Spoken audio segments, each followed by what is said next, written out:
Sumainyo ang Panginoon. At sumaiyo rin. Ang mabuting balita ng Panginoon ayon kay San Lucas. Papuri sa iyo, Panginoon. Nang ika-6 na buwan na ng pagdadalang tao ni Elizabeth, ang Anghel Gabriel ay sinugo ng Diyos sa Nazaret, Galilea, sa isang dalaga na ang pangalay Maria. Siya'y nakatakdang ikasal kay Jose, isang lalaki buhat sa lipi ni Haring David.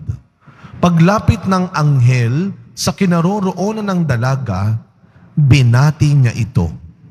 Matuwa ka, ikaw ay kalugod-lugod sa Diyos. Wika niya, sumasayo ang Panginoon. Nagulumihanan si Maria sa gayong pangungusap at inisip niyang mabuti kung ano ang kahulugan yon.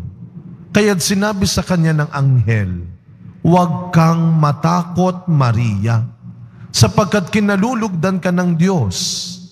Makinig ka. Ikaw ay maglilihi at manganganak ng isang lalaki, at siya'y tatawagin mong Jesus. Magiging dakila siya at tatawaging anak ng kataas-taasan.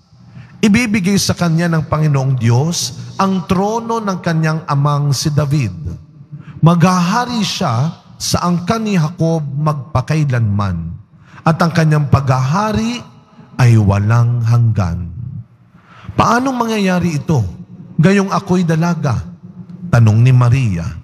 Sumagot ang anghel, "Bababa sa iyo ang Espiritu Santo at lililiman ka ng kapangyarihan ng kataas-taasan.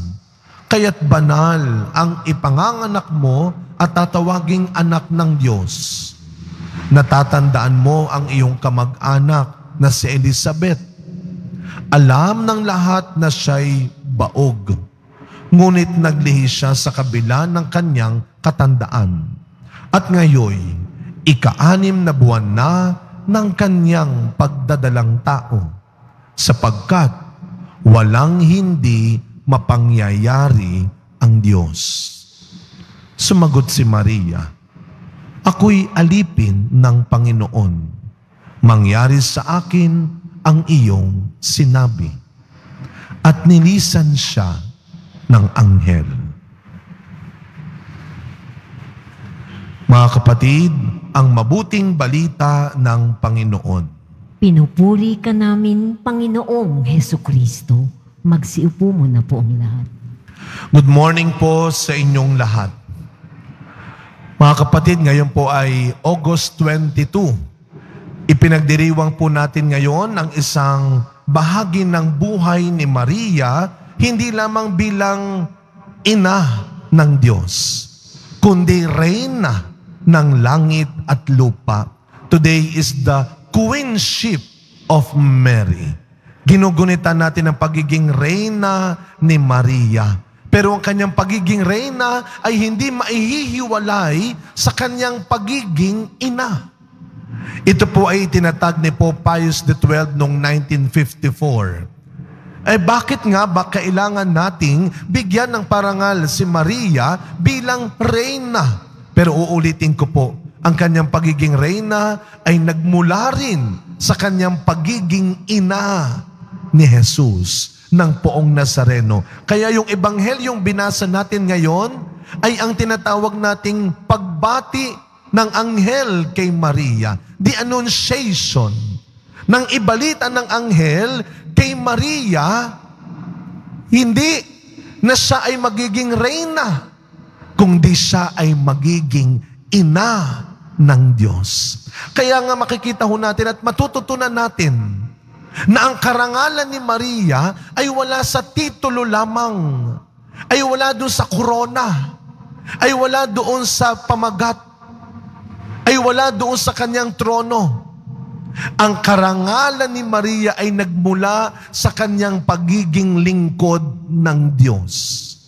At ito ang ipinapaalala sa atin ng pagdiriwang na ito, na ang pinakamataas na karangalang magagawa natin o ang pinakamataas na achievement sa buhay natin ay hindi lamang masusukat sa perang naipon natin, sa kayamanang nakuha natin.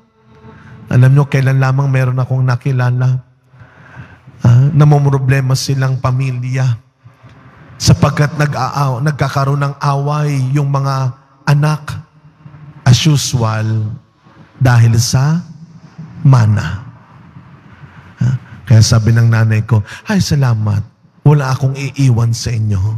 Hindi kayo mag-aaway-away, mawala man ako. Yun ang pinagtatalunan ng magkakapatid. Hanggang sa kailan lamang, muli silang nagsama-sama, nagkita-kita at nagkausap. At salamat sa Diyos, nagkasundo-sundo sila. Kailan nangyari? Nung kamatayan ng nanay nila.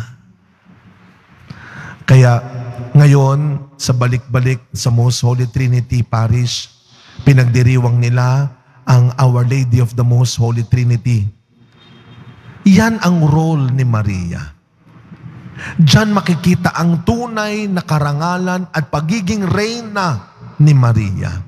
Kung saan ang hangad niya ay ang pag-isahin ang mga anak ng Diyos. Ay ibalik ang mga anak ng Diyos, lalo na ang mga nag-aaway-away, nagkakawatak-watak, nagkakagulo. Si Maria ay hindi Diyos.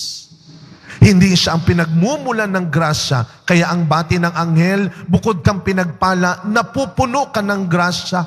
Hindi ikaw ang pinagmumulan ng grasya, ngunit ikaw ay binigyan ng dakilang grasya, ang pagiging ina ng Diyos.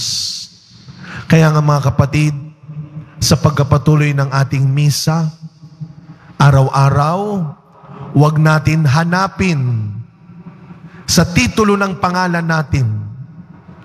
Huwag natin hanapin sa laman ng bulsa. Huwag natin hanapin sa mga naipundar natin ang magiging karangalan at dignidad natin. Ito ay nandoon pa rin, kagaya ni Maria, sa araw-araw na pagtupad natin sa kalooban, sa turo ng Panginoong Hesukristo. Ngayon ay araw ng pagiging reyna ni Maria. Ngunit sa huling bahagi ng ating ebanghelyo, na sana masabi natin at lagi nating itanim sa kokote natin, ako ay alipin ng Panginoon. Nasa Panginoon ang tunay na ikadarangal ng buhay ko.